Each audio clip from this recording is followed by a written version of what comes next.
The legendary singer, songwriter, and country music icon Dolly Parton has died.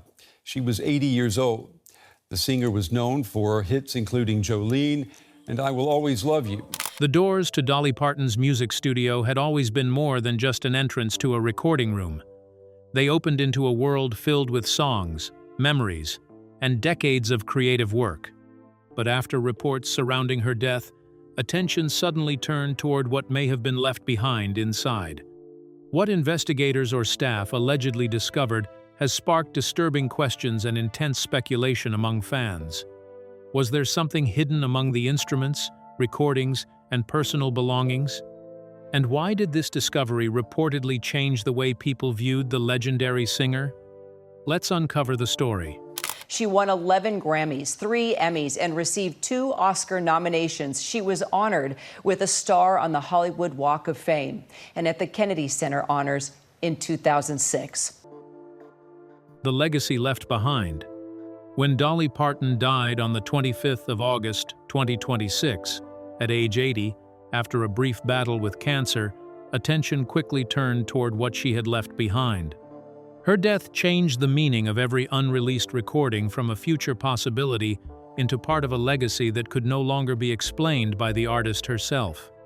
Among the most unusual pieces was My Place in History, a song Parton had written and recorded years earlier and deliberately placed beyond the reach of ordinary listeners. The song was not discovered in a mysterious studio room after her death. The documented story is more precise and, in some ways, more intriguing. Parton had arranged for the recording to be sealed inside a chestnut box at Dollywood's Dreammore Resort in Pigeon Forge, Tennessee. The box was intended to remain closed until the 19th of January 2046, the date that would have marked her 100th birthday. That decision had been made while Parton was still alive, actively shaping her career and thinking about how her work might be remembered. She had created a future moment in which people could hear a song that had been sitting untouched for decades. After her death, however, the plan suddenly carried a different emotional weight. The woman who created the recording would never be there to introduce it, explain it, or react to the audience hearing it for the first time. Parton had already spoken publicly about the unusual arrangement. In 2022, she told Kelly Clarkson that the decision had bothered her so much that she wanted to dig the song up. She believed it was a really good song, which made the secrecy increasingly difficult for the person who had created it. Her comments revealed a striking contradiction. She had designed the mystery herself, yet she was also tempted to end it. She also worried about preservation. Parton feared the recording might deteriorate before the capsule could be opened, raising a practical problem beneath the sentimental idea. The plan depended on both the recording and the equipment needed to play it, surviving for decades. That is where the real mystery begins. The public story may suggest something shocking was found after her death, but the documented evidence points somewhere else. What matters is not a secret object suddenly uncovered in a studio, but a carefully planned piece of music that had been waiting for the future long before Parton was gone. And if one song had received such deliberate treatment, and if Parton had gone so far to protect a single recording, the larger question became unavoidable.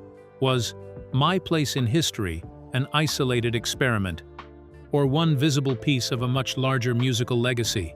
What could have been so important that Dolly Parton willingly buried her own voice for decades? Why did she later wish she could break her promise? And what else was sealed beside that forgotten recording, waiting for someone to uncover the truth? Let's unravel the mystery. If I didn't have my own publishing company, had the song not already been a hit, it might have been different. But I couldn't give somebody half of a song that had already been #1. The song sealed away. Long before Dolly Parton died, My Place in History had already been given an unusual destiny. The song was written and recorded in 2015, during the period when Dollywood's Dreammore Resort opened, and Parton chose to place it inside a time capsule rather than release it to the public. The decision was meant to create a future moment that could not be rushed. The song was waiting for a specific day decades away. The time capsule is held at the Dreammore Resort in Pigeon Forge, Tennessee, where the chestnut Dream Box is kept on display. Parton instructed that it remain sealed until the 19th of January 2046. That date was chosen because it would have been her 100th birthday, giving the song a specific future moment when it could finally be heard. The waiting was part of the design. The box was prepared with more than the recording itself. Reports say it contains the song on a CD and a cassette tape, while a CD player was included so the future audience would have equipment capable of playing at least one of those formats. The careful preparation shows that Parton understood the basic problem with her plan. Preserving a recording for decades means little if nobody can access the technology required to hear it. That concern became personal for Parton. She later admitted that she worried the recording could deteriorate before the capsule was opened. In a 2022 appearance on The Kelly Clarkson Show, she said the possibility bothered her because the song might rot inside before anyone had a chance to hear it. The fear was not about the song being forgotten. It was about the physical recording failing before its intended moment arrived. Then came the irony. Parton had created the rule that kept the song hidden, but she later regretted making the wait so long.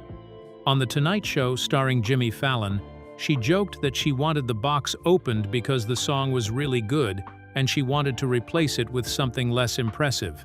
The humor made the story entertaining, but it also revealed how strongly she felt about the music.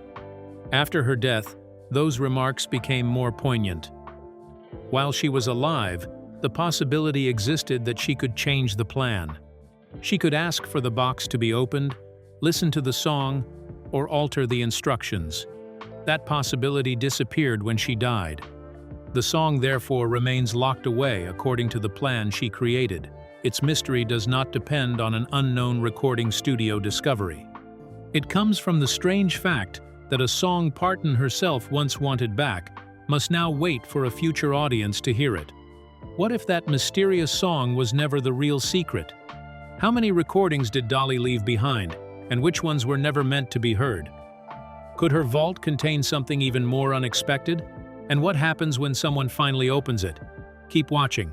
Later in her life, a musical inspired by her very own life. Beyond the stage, her generosity transformed countless lives through her imagination library, which gifted over 200 million books to children worldwide.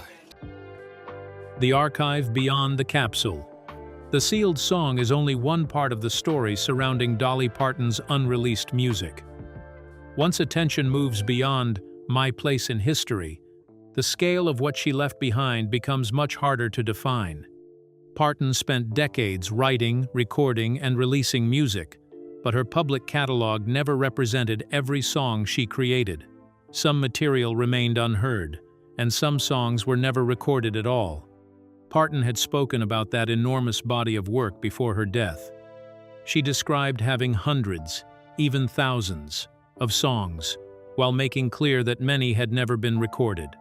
More recent reporting also says she had recorded thousands of tracks that could potentially support future releases. Those statements need to be understood carefully. They do not mean that thousands of finished, mastered songs are sitting in a vault ready for immediate release. They describe a much broader creative archive containing different kinds of material. That distinction changes the mystery considerably. An unreleased recording can be a completed master, a demo, an alternate performance, or material preserved from an earlier project. A written song can exist without a finished recording at all. Treating every piece as an untouched future hit would exaggerate what is actually known. The more interesting reality is that Parton left behind a large creative reservoir with different levels of completion. Her career makes that unsurprising. She worked across decades and recorded enormous amounts of material while continuing to write new songs. The music that reached albums and audiences represented only the selections that were ultimately chosen for release. Other work could remain outside that public catalog for years, sometimes resurfacing when circumstances changed. That history matters because unreleased Dolly Parton music was not created by her death. Her archive had already contained material that audiences had never heard. The difference now is that Parton can no longer personally decide when a forgotten recording should emerge or explain why she originally kept it private. For future listeners, that could create the strange experience of hearing new Dolly music long after her death. A recording from an earlier period could reveal a side of her songwriting that never appeared in her familiar albums. Another track might simply document a creative moment she chose not to share at the time. The uncertainty is what gives the archive its weight. The public knows that substantial material exists, but not every piece has the same status or purpose. Somewhere between completed recordings, unfinished ideas, and songs that were never recorded, Parton's musical history extends beyond what her audience already knows. That makes My Place in History feel less like an isolated secret and more like a doorway into a much larger question: how much of Dolly Parton's creative world remains unheard for future listeners too? Who really controls Dolly's voice when she's no longer here to protect it? Which unfinished plans were already waiting behind closed doors? And what happens when those plans begin surfacing in ways nobody expected? Could her final blueprint reveal something even more disturbing? Let's find out. Legendary actress, singer, songwriter, and entrepreneur Dolly Parton has passed away at the age of 80, her achievements reaching far beyond her humble country roots. The legacy she planned beyond. After Dolly Parton's death, the questions surrounding her unreleased work became larger than the music itself. Someone would have to decide which projects should continue, which recordings could be released, and how her name should be connected to work appearing after her death. That responsibility was not left entirely to chance. Danny Nozell, Parton's longtime manager, said she had spent years working with a hand-picked team to create a project roadmap that could guide her legacy for decades. The statement revealed something important about Parton's approach. She was not simply leaving behind a collection of old recordings, she had been thinking ahead about projects that might continue beyond her lifetime. The roadmap extended across several areas of Parton's creative world. Music was one part, but the plans also involved books, products, experiences, and campaigns. Many projects were already in different stages of development when she died. They were not all equally complete, which means the people handling them were continuing work that Parton had already helped shape. That distinction matters because posthumous releases can create an immediate question of authenticity. When an artist is no longer alive, audiences cannot ask whether a particular song, product, or project still reflects what the artist wanted. A name can remain commercially valuable long after the person behind it is gone, making the boundary between preserving a legacy and simply extending a brand especially important. Nozell addressed that concern directly. He said that if unreleased music, products, books, experiences, or campaigns appeared through official Dolly Parton channels, fans could have confidence that Parton had placed her personal stamp on them. The statement does not mean every future project was personally completed by her. It means her team was pointing to her involvement and direction as the basis for continuing the work. That creates tension around the archive and the people entrusted with it. The challenge is not merely finding material. It is interpreting the intentions attached to that material. A project that Parton had strongly shaped may be easier to carry forward than an idea left only in its early stages. The farther a project moves from her direct involvement, the more careful the team must be. Her death, therefore, created a delicate transfer of creative authority. Parton had spent years deciding what the public heard and saw from her. Now Nozell and the hand-picked team must carry those decisions forward while keeping her personal connection visible. The result is a legacy partly planned, partly unfinished, and now dependent on others. That balance will shape how audiences encounter her work in the years ahead. The roadmap may provide direction, but it cannot remove every difficult choice waiting ahead. And that raises a deeper question. What else could be buried within Dolly's vast musical archive? Which recordings might reveal a side of her career few ever heard? And when those hidden pieces finally surface, what might they tell us about Dolly's final chapter? Stay glued. Dolly Parton has died. Country music has no bigger or more beloved star than Parton, of course. Her career has spanned decades. This is a social media video making the announcement. The recordings left unheard. Dolly Parton's unreleased recordings become easier to understand when viewed through the history of her career. Not every song outside her official albums was a hidden masterpiece waiting for discovery. Some recordings were completed but never issued, some existed as earlier versions, and other ideas may never have reached a finished recording. After her death, separating those categories becomes essential. Parton's enormous output made that task especially important. She wrote and recorded across decades, constantly producing more material than could fit into a normal release schedule. An archival recording might capture an earlier stage of her voice or songwriting, while a demo could reveal how a song sounded before a final arrangement was created. Her own history provides a clear example. In 2014, a collection of Parton's recordings with Porter Wagoner included previously unreleased tracks. That release showed that older material could remain outside the public catalog for years without being forgotten. It also demonstrated that the appearance of previously unheard Dolly music was not something that began only after her death. That history gives the current situation a more realistic shape. When reports now discuss unreleased material, the phrase can cover many different things. A completed master and an unfinished idea are not equivalent. Neither is the same as a song that Parton wrote but never recorded. The archive is therefore better understood as a collection of creative pieces from different periods, rather than one enormous stockpile of finished albums. The emotional effect is still powerful for listeners who encounter those recordings for the first time. An older performance could reveal a different creative direction, while an unreleased song might show what she was thinking during a particular period. Such material can add context to a career that already spans generations. At the same time, the existence of an archive does not automatically answer whether every recording should be released. The people overseeing her legacy must consider what each piece actually is, how complete it is, and whether releasing it serves the artistic record she left behind. That process requires more than searching through files and selecting songs. It requires judgment, context, and restraint. That is why the archive matters beyond the excitement of hearing something new. It represents a second layer of Parton's career, one built from material that remained outside the spotlight while she was alive. Some of it may eventually reach audiences, while other pieces may remain private or unfinished. The real question is not whether Dolly Parton left music behind at all. She clearly did. The deeper question is how much of that unheard history will eventually become part of the story the world remembers.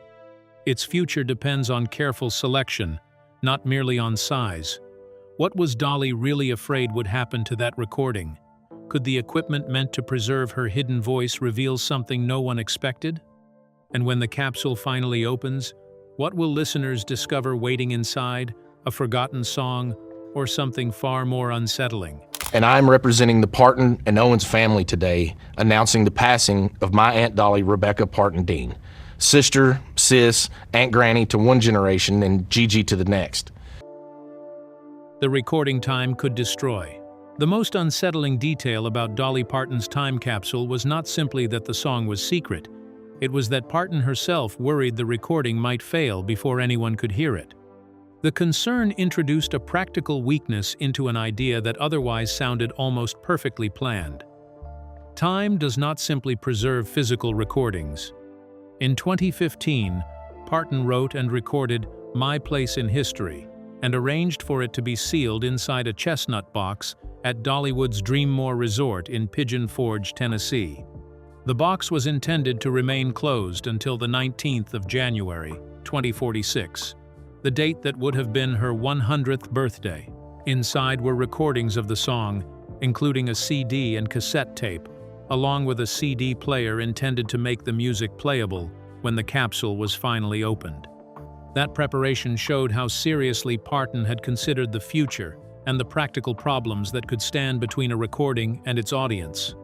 The equipment recognized a problem.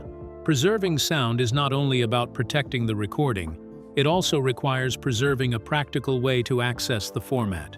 A physical medium can age, and equipment can become harder to find as technology changes. Parton was aware of the risk. She said she was bothered by the thought that the recording could deteriorate or rot before anyone opened the capsule. Her concern was especially ironic because she had helped create the conditions that kept the song inaccessible. Parton's plan depended on a long wait, and that wait carried uncertainty surrounding the recording's eventual condition. She also later regretted the decision for another reason. On The Tonight Show, starring Jimmy Fallon in 2022, she joked that she wanted to dig the song up because she believed it was really good. She even joked about replacing it with something less impressive. The humor made the story lighter, but beneath it was a genuine frustration. She had locked away music that she herself wanted to hear again. After her death, that frustration cannot be separated from the passage of time. While Parton was alive, the possibility existed that she could change the plan. She could decide that the song deserved an earlier audience. Now the instructions remain, but the person who created them is no longer available to reconsider them. The recording, therefore, carries an unusual kind of silence, suspended between its original moment and its distant release. It is not merely music withheld from listeners. It is a performance preserved for people in a future Parton will never experience. That is what gives the capsule its emotional force.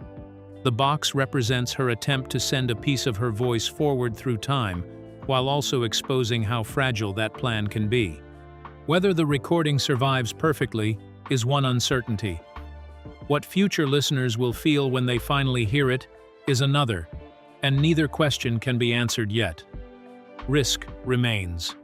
What was Dolly Parton really leaving behind for 2046? Why was this date chosen? And what could still be hiding inside her unfinished musical legacy? More importantly, what will future listeners discover when her sealed final chapter finally opens, and will it change everything?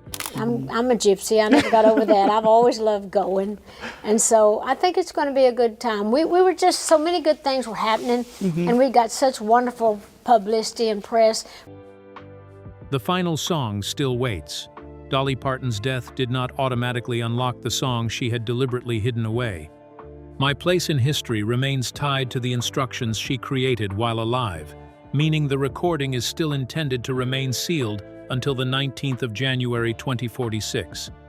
The time capsule sits at Dollywood's Dreammore Resort in Pigeon Forge, Tennessee, where the chestnut box remains part of the story surrounding her legacy. Parton will not be there to hear the song with everyone else. The box contains recordings of the song and equipment intended to help future listeners play it. What began as an unusual idea connected to the resort has become one of the clearest examples of how deliberately Parton thought about her work, surviving beyond her lifetime. Yet the capsule is only one part of the larger picture. Parton had spoken about having hundreds, even thousands, of songs, while acknowledging that many had never been recorded. Recent reporting also describes thousands of recorded tracks that could support future releases. Those figures should not be treated as thousands of finished albums waiting in storage. They point to a much wider creative archive containing recordings and songs at different stages. The difference matters because Parton's posthumous musical future will depend on careful judgment. Danny Nozell has said that Parton worked with a hand-picked team on a project roadmap designed to guide her legacy for decades. The roadmap covered music, books, products, experiences, and campaigns. Nozell also said that official releases would carry Parton's personal stamp, giving fans a basis for trusting that future projects were connected to her wishes. That does not erase every question, but it establishes an important principle. The goal is to continue projects Parton had shaped, rather than simply manufacture new material under her name. The contrast is striking. Death represents an ending, yet Parton had spent years preparing work that could continue appearing afterward. Her voice can still emerge from old recordings, her ideas can continue through projects already developed, and one particular song remains waiting for a date 2 decades away. That leaves My Place in History as more than a delayed release from an earlier chapter of her career. It is a message designed to cross a boundary Parton herself could not cross. When the box finally opens, listeners will hear a performance recorded decades earlier by someone who will no longer be able to explain it. Until then, the mystery remains intact because the song itself remains unheard. The world knows when the song is supposed to emerge, but it does not know what hearing it will feel like or what memories that first listen may bring back for those who remember Parton alive.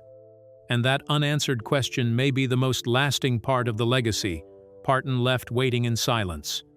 The answer will belong to another generation, far beyond her lifetime and era. Now, what do you think? Was Dolly Parton's carefully planned musical legacy comforting or disturbing? We'd love to hear your thoughts in the comments. Don't forget to like, share, and subscribe for more fascinating stories.